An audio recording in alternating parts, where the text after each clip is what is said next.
कपड़े धोने वाली बहू। शादी के पहले से ही विभा को कपड़े धोने का बड़ा शौक था। कभी नल के नीचे तो कभी तालाब के पास। अरे मेरी नीली वाली लुंगी नहीं दिख रही है। विभा की अम्मा, कहाँ रखी है लुंगी? अरे वो तो विभा ने परसों ही धोकर रखी थी आपकी अलमारी में, देखो वहीं होगी। वो ना मैंने आज धो दी, मुझे लगा कि गंदी हो गई होगी। अरे कैसे गंदी हो गई थी? उसे तो मैंने पहना भी नहीं। हे भगवान, इस लड़की के कपड़े धोने की आदत से परेशान हो गया हूँ मैं। जितना तो घर में राशन नहीं आता, उससे कहीं ज्यादा डिटर्जेंट पाउडर का खर्चा है। इसकी शादी करवा दो, शादी जाए अपने घर में ही करे काम, फिर चाहे घर के कपड़े धोने हो या पूरे गांव के। हाँ ठीक बोल रही हो, देखता हूँ मैं कोई लड़का। वो दिन भी आ जाता है जब विभा को देखने लड़के वाले आ जाते हैं। लड़की मुझे अच्छी लगी। होने वाली सास कहती है, बेटी अगर कुछ पूछना है तो पूछ लो। वैसे तो हमारी लड़की बहुत ही शर्मीली है, जो बोल दो वो मान लेती है, इसे क्या पूछना होगा। अरे कैसी बात कर रही हो माँ, मुझे इन लोगों के घर रहना है, सवाल तो कई है। हाँ हाँ बेटा, पूछ लो ना, क्या पूछना है। आप लोगों के घर कपड़े कौन धोता है? सास का मुंह बन जाता है। देखो, अगर तुम ये कहना चाहती हो कि तुम्हें कपड़े धोने नहीं आते तो सुन लो, कपड़े मैं ही धोती हूँ, लेकिन तुम्हारे आ जाने के बाद मैं रुमाल तक नहीं धोऊंगी। अरे चुप रहना भाग्यवान, बहू बेचारी घर आई नहीं, उसे डराना शुरू कर दिया। वो क्या है ना बिटिया, अभी तक तो ये कल्लू की माँ ही धोती थी, लेकिन अब तुम्हारे पापा तो दहेज में वॉशिंग मशीन देंगे ही। तभी विभा की माँ बोल पड़ती है, सवाल भी पूछा तो क्या। वैसे भाई साहब, मशीन की तो फिर भी कपड़े धोने की कैपेसिटी होती है। मतलब जो बिटिया दे रहे हैं ना विभा, इसे कपड़े धोने का बहुत शौक है। ये आप लोगों के क्या, आस पड़ोस गांव मोहल्ले सबके कपड़े धो दे और उफ तक ना करे। बाहर देखा नहीं आपने कितने कपड़े सूख रहे हैं? सब हमारी बिटिया ने ही तो धोए हैं। बस भी करो ना माँ, शर्म आ रही इतनी तारीफ सुनकर। और तो और एक दाग निकाल कर दिखाओ तो मान जाऊं। हाँ अच्छा अच्छा, माफ करना बेटा, मैंने गलत समझा। हमें तो रिश्ता बहुत पसंद है। और ऐसे जुड़ जाता है रिश्ता कपड़े धोने का शौक रखने वाली विभा का। उसकी शादी हो जाती है कोयला फैक्ट्री में काम करने वाले कल्लू के साथ। शादी के बाद अचानक विभा चिल्लाती हुई सास के पास आती है। सासू माँ, अरे सासू माँ कहाँ है आप? ये तो धोखा है, धोखा दिया आप लोगों ने मुझे।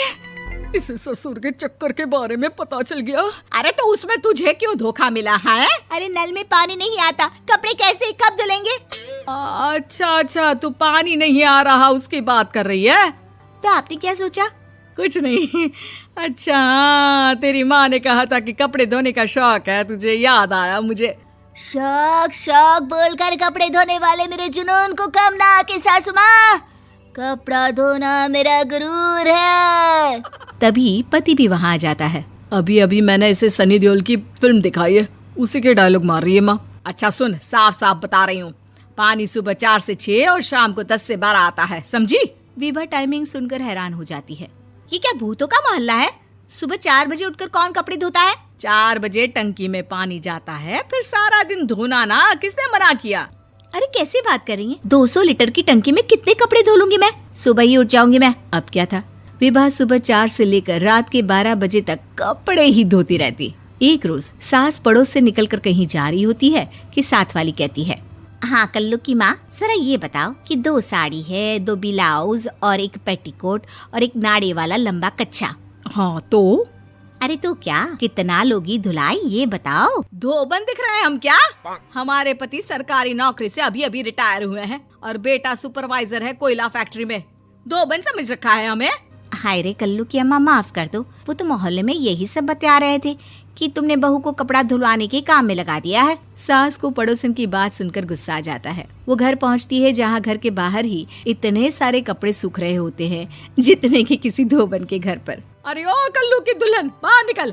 माँ जी यहीं आ जाओ, बाथरूम में चादर धो रहे हैं हम। अरे अभी हम धोते हैं, तुमको बाहर निकलो। ये आस पड़ोस वाले बोल रहे हैं कि हम बहू से कपड़े धुलवा धुलवा कर उसे कपड़ा धोने वाली बना दिए हैं। अरे छोड़ो ना माँ जी, किन लोगों की बातों में आती हो? आस पास के लोगों का तो काम ही होता है कि वो किसी तरह सास बहू को लड़ा दे। बहू सारे घर के कपड़े धोती है, ये क्या कम है? बोलिए। सास को भी लग जाता है कि वो बहू का ये सनकीपन नहीं छुड़वा सकती, इससे अच्छा है कि खुद ही चुप हो जाए।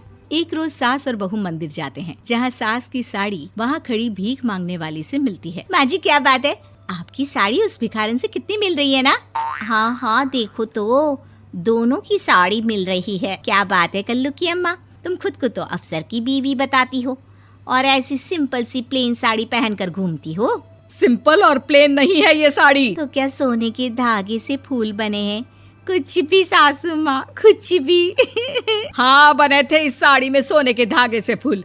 मेरे पति लेकर आए थे मद्रास से स्पेशली मेरे लिए 10,000 की। ताहे भाई साहब इस भिखारन के लिए भी सेम टू सेम साड़ी लेकर आए होंगे 10,000 की। सास उस वक्त तो कुछ नहीं कहती, लेकिन बहू के साथ घर आती है और अलमारी से एल्बम निकाल कर लाती है। ये साड़ी देख रही है, ये वही साड़ी है जिसे मैंने अभी पहना था। इस साड़ी में ये जो चमकदार फूल दिख रहे हैं ना, ये सोने के धागों से काढ़े गए हैं। लेकिन तू लोकल वॉशिंग मशीन ब्रश से घिस घिस कर सारे फूलों को निकाल कर साड़ी प्लेन कर दी। मुझे माफ कर दीजिए सासू माँ। और तो और, जब मैंने तुझे तेरी गलती के लिए कुछ नहीं कहा, लेकिन तूने तो सबके सामने मेरा मजाक ही बना दिया। क्यों? बहू को समझ में आ जाता है कि अब से उसका कपड़े धोना बंद।